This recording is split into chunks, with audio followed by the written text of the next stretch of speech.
In today's video, I'm going to teach you how to use Zoom Whiteboard. To get started, open your Zoom meeting and make sure you're in the main meeting window where all of your meeting controls are visible.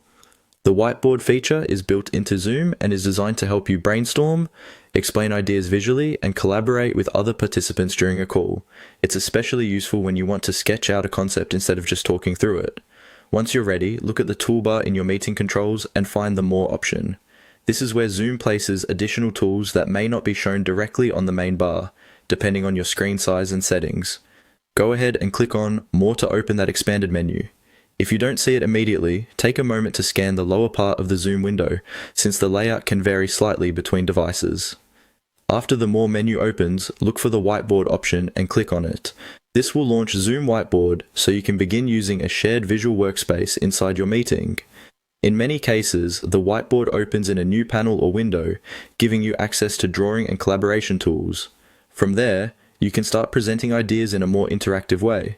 As you use the whiteboard, remember that this space is meant to support communication. It can help you map out a process, highlight key points, or make your explanation easier for others to follow. If you're sharing with a group, it's a good idea to pause briefly after opening the whiteboard so everyone can orient themselves to what's on screen.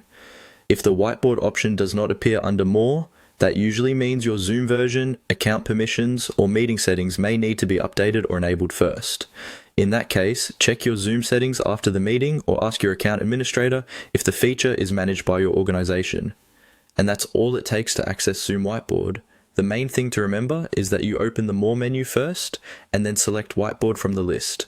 Once you know where it lives, it becomes a quick and simple tool to use whenever you want to make your meetings more visual and collaborative. Thanks for watching, and I'll see you in the next video.